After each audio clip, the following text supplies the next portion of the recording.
और चलिए इसी बीच आपको सीधा लखनऊ लेकर चलते हैं। सीएम योगी आदित्यनाथ कुछ कह रहे हैं, सुनवाते हैं आपको। प्रदेश सरकार में ही मंत्री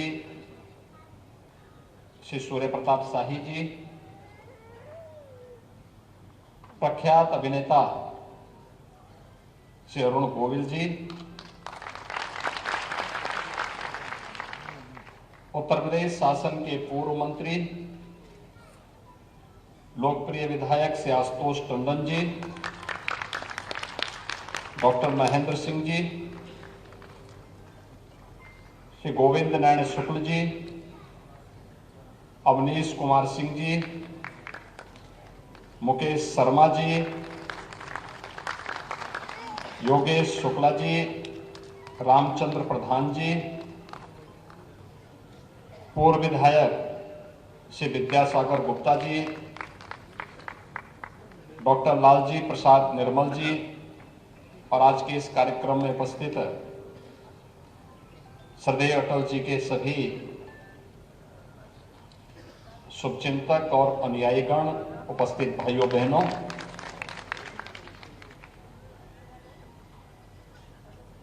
मैं श्रद्धेय अटल जी को उनकी चौथी पुण्यतिथि पर प्रदेशवासियों की ओर से सत नमन करते हुए विनम्र श्रद्धांजलि अर्पित करता हूं।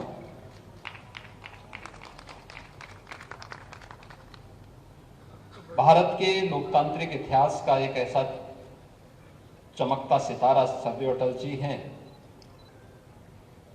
जिनकी सर्वस्वीकार्यता 6 दशक तक राजनीति के क्षितिज पर चमकते हुए हर एक व्यक्ति की पसंद के साथ ही उन्होंने देश और दुनिया के सामने भारत को एक नई पहचान दी। उत्तर प्रदेश उनके पूर्वजों की भूमि थी।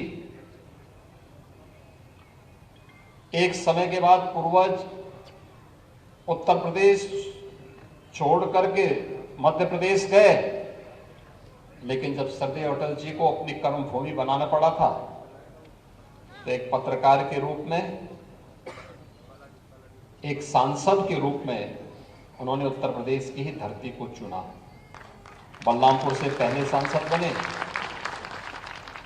और फिर अंतिम समय में 5 बार लखनऊ का प्रतिनिधित्व देश की संसद में करके देश के प्रधानमंत्री, 3 बार देश के प्रधानमंत्री के रूप में भारत की राजनीति में जड़ता को दूर करके स्थायित्व आना चाहिए। और राजनीति केवल राजनीति के लिए नहीं होनी चाहिए, बल्कि राजनीति मूल्यों और सिद्धांतों की होनी चाहिए, देश के समग्र विकास की होनी चाहिए। इन्हें स्थापित करने का श्रेय श्रद्धेय अटल जी को जाता है। अनेक दिव्य गुण अटल जी में थे। वे एक पत्रकार भी थे, वे एक लेखक भी थे, वे एक कवि भी थे, एक जनप्रिय राजनेता भी थे और नेतृत्व की क्षमता सम और विषम परिस्थितियों में कैसे व्यक्ति कार्य करता है, यह श्रद्धेय अटल जी के व्यक्तित्व में झलकता था। हर सम विषम परिस्थितियों में कैसे कार्य करना है और भारत जैसे लोकतांत्रिक मूल्यों पर कैसे हमें मिलकर के कार्य करना है, ये सब श्रद्धेय अटल जी ने किया। मित्रों, जब अटल जी की बात आती है, जो बात उन्होंने कही, इतने बड़े राजनेता जिनकी हर दल में, वे सत्ता पक्ष में रहे हो या विपक्ष में रहे हो, हर दल में श्रद्धेय अटल जी के बारे में लोगों के मन में एक बहुत पवित्र धारणा थी और लोग उसी श्रद्धा भाव के साथ उन्हें सम्मान भी देते थे। और भारत के लोकतंत्र को मजबूत बनाने के लिए क्या होना चाहिए, उन्होंने एक बात बहुत मजबूती के साथ की। लोकतंत्र की यही भावना है कि आदमी न ऊंचा होता है न नीचा होता है, न बड़ा होता है न छोटा होता है, आदमी सिर्फ आदमी होता है। लोकतंत्र का सब कुछ इसमें समाहित है। यही तो है एक राजनेता के विराट व्यक्तित्व को, जो देश और दुनिया के सामने भारत को एक नई पहचान दे रहा है, और यही सरदेव अटल जी ने किया था।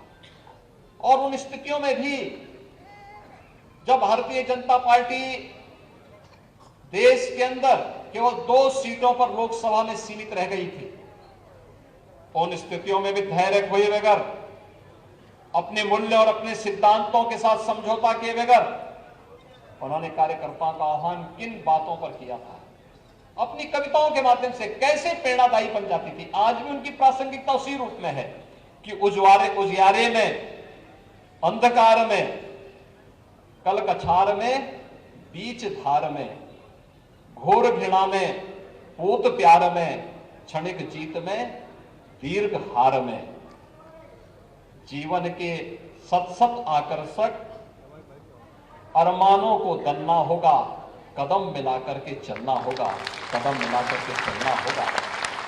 और यह संदेश जो भारतीय जनता पार्टी 1984-85 में मात्र 2 सीट तक सीमित थी, वह भारतीय जनता पार्टी 1989 आते आते देश के कई राज्यों में अपनी सरकार बना दी और 2 से बढ़कर के 89 सीट लोकसभा की भारतीय जनता पार्टी की।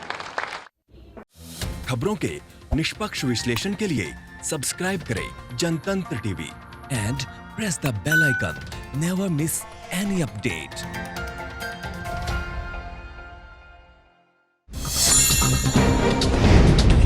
डाउनलोड कीजिए जनतंत्र टीवी ऐप को, जो कि अवेलेबल है गूगल प्ले और ऐप स्टोर पर।